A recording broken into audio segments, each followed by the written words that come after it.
నమస్కారం అక్క, బాగున్నారా? నమస్కారం అండి, బాగున్నామండి. ఓకే అండి. కేంద్రంలో బీజేపీ పాలన ఎలా ఉందండి? చాలా బాగుందండి. మోదీ మళ్ళీ గెలుస్తారంటారా? కంపల్సరీ గెలుస్తారు, డౌటే లేదు. ఓకే. అవినీతి లేకుండా, కుంభకోణాలు లేకుండా బీజేపీ పాలన పై మీ అభిప్రాయం ఏంటి? బీజేపీ పాలన అంటేనే చాలా మంచి పాలన అండి. అసలు అవినీతి అన్ని అసలు ఉండదు. ఎక్కడ ఇన్ని సంవత్సరాలలో ఎక్కడ ఏ అవినీతి జరగలేదండి. ఇప్పుడు కూడా జరగదు, ఖచ్చితంగా చెప్పగలం మేము. బీజేపీ పాలనలో అయితే అస్సలు అవినీతి ఉండదు. కవిత లిక్కర్ స్కామ్లో అరెస్ట్ కావడం అది చాలా బాధగా ఉందండి. అసలు ఒక స్త్రీ అయి ఉండి కూడా ఆమె లిక్కర్ స్కామ్ చేయడము అది కరెక్ట్ కాదు. ఆమె ఈడీ విచారణలో ఆల్రెడీ ఉన్నారు, అరెస్ట్ చేశారు, విచారణలో ఉన్నారు. కానీ బీజేపీ పాలనలో ఇప్పటి వరకు 10 సంవత్సరాల నుంచి మోదీ గారు పాలిస్తున్నారు, కానీ ఇప్పటి వరకు ఒక్క అవినీతి జరిగినట్టు కూడా ప్రూఫ్ కాలేదండి. అసలు లేవు, అసలు జరగలేదు, అసలు లేదు. అసలు బీజేపీలో అసలు అవినీతి అన్నదే లేదు. తలెత్తుకొని బ్రతకాలి అన్న ఉద్దేశంతోనే లఖపతి దీదీ అనే స్కీమ్ పెట్టారండి మోదీ గారు. అయితే దానివల్ల లాభం ఏంటి అంటే ఇప్పుడు ఏదన్నా చిన్న వ్యాపారం చేసుకోవడానికి 1 లక్ష రూపాయలు, లక్ష కానీ అంతకు ఎక్కువ కానీ, కనీసం చిన్న కూరగాయలు అమ్ముకుంటా అంటే కూడా 1 లక్ష రూపాయలు వడ్డీ లేకుండా రుణం ఇస్తారండి. ఇది బ్యాంకులోకి వెళ్ళి మనం అప్లై అయ్యేది, ఇప్పుడు అక్కడ మీ సేవలోకి వెళ్ళి అప్లై చేసుకుంటే 1 లక్ష రూపాయలు వడ్డీ లేని రుణం అనమాట. అది లఖపతి దీదీ అని. ఇప్పుడు 1 లక్ష కానీ 2 లక్షలు వాళ్ళు ఏది చేసుకుంటామంటే అది చేసుకోవడానికి లఖపతి దీదీ అని ఇది స్కీమ్ పెట్టారు. ప్రతి ఒక్కటి అండి స్కీమ్లో అసలు ఏది. ఇప్పుడు రామ మందిరం తీసుకోండి, ఎంత అసలు ఎన్ని సంవత్సరాల కాలాది రామ మందిర్. అసలు అనుకోలేదు మేమైతే, అసలు రామ మందిర్ చూస్తాము అన్నైతే అసలు అనుకోలేదండి. నిజానికి రామ మందిరం కట్టడం వల్ల అసలు ఎంత అసలు అది అసలు చెప్పలేం దాని గురించి. అంతే, ఈ రామ మందిరం ఎవ్వరు కూడా ఇంతవరకు ధైర్యం చేయలేదు. ఇప్పుడు ఇన్ని సంవత్సరాల పాలనలో ఎవరు ధైర్యం చేయలేంది అంత పెద్ద ధైర్యం చేసి రామ మందిర్ కట్టించారు అని అంటే అది ఇంకెవరు కట్టిస్తారండి? అసలు ఎవరన్నా ఇంత సాహసం చేయగలరా? ఇంత సాహసం ఎవరు చేయలేరు. ఇప్పుడు మన సైనికులదే తీసుకోండి, అభినందన్ ఒక పాకిస్తాన్ వెళ్ళిన సైనికుడు తిరిగి వచ్చిన రోజులంటూ నేను ఇప్పుడు చూడలేదు. అభినందన్ గారు సురక్షితంగా తీసుకొచ్చి మన ఇంట్లో మన ఇంటి చుట్టాన్ని తెచ్చినట్టు తీసుకొచ్చారు. అదెంత ఇదండి, ఎవరి పాలన తీసుకొచ్చారు ఇదంతా? ఓన్లీ మోదీ గారి వల్ల. ఇప్పుడు ప్రపంచ దేశాలన్నీ మోదీ గారి వైపు చూస్తున్నాయండి. ప్రతి ఒక్కరు కూడా మోదీ గారి వైపు చూస్తున్నారు.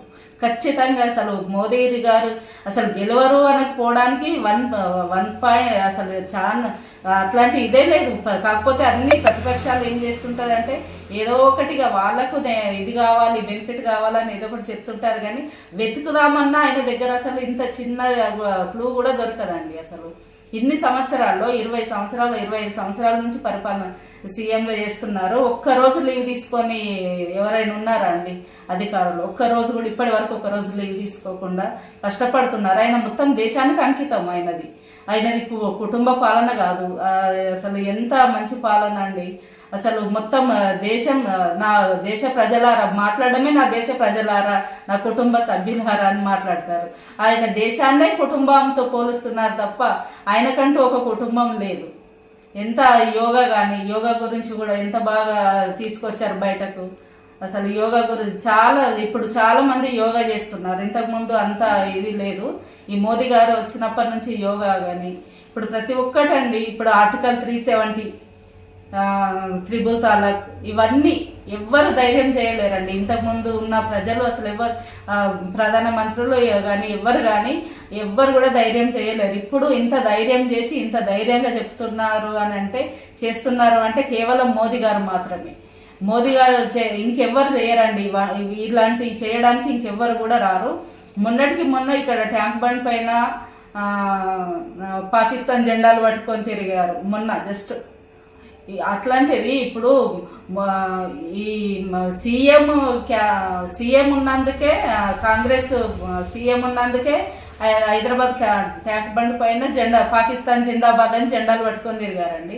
అలాంటిది ఇప్పుడు కాంగ్రెస్ గవర్నమెంట్ వస్తే మొత్తం ఇంకా అసలు హిందువులు అన్నది ఎక్కడ ఉంటారండి? అసలు మొత్తం పాకిస్తాన్ అనే మొత్తం పాకిస్తాన్ అది అయిపోతుంది. హిందూ మొత్తం పాకిస్తాన్, ఇప్పుడు భారతదేశం ఉండదు, అప్పుడు పాకిస్తాన్ దేశం అయిపోతుంది ఇంకా కాంగ్రెస్ గవర్నమెంట్ అవన్నీ వస్తే. ఎందుకంటే హిందూ ధర్మం కేవలం మోదీ వల్లనే సాధ్యమవుతుందండి. చూసుకోరాదు మనకు ఎంత అసలు ఒక్కటని చెప్పలేమండి, చెప్పాలంటే చాలా ఉన్నాయి. అసలు మోదీ గారి గురించి చెప్పడం అంటే బీజేపీ ప్రభుత్వం గురించి చెప్పడానికి అసలు ఒక్క రోజు కూడా సరిపోదు. దాన్ని అడిగితే అసలు ఎంత చెప్పినా చాలా తక్కువనే, ఇంకా చాలా ఉన్నాయి చెప్పడానికి. కానీ ఖచ్చితంగా ఈసారి కూడా మోదీ గారు ఖచ్చితంగా గెలుస్తారండి.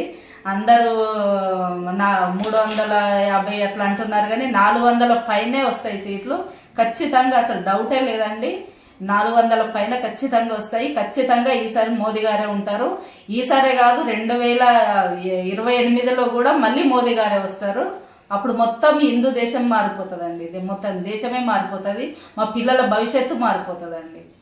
ఉద్యోగాలు లేక మా పిల్లలందరూ అందరు రోడ్ల మీద ఉన్నారండి.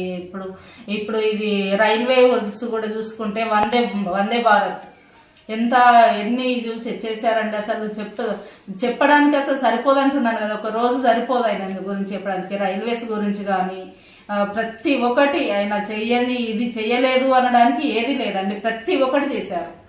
కాకపోతే కొన్ని మనకు బయటకు తెలియనియట్లేరు.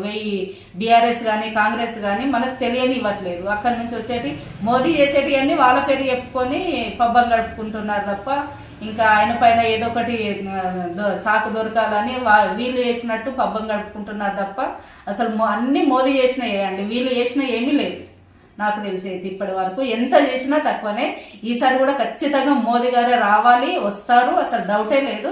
ఖచ్చితంగా 100/200% ఖచ్చితంగా మోదీ గారే వస్తారండి, రావాలి ఖచ్చితంగా, డౌటే లేదండి ఇందులో.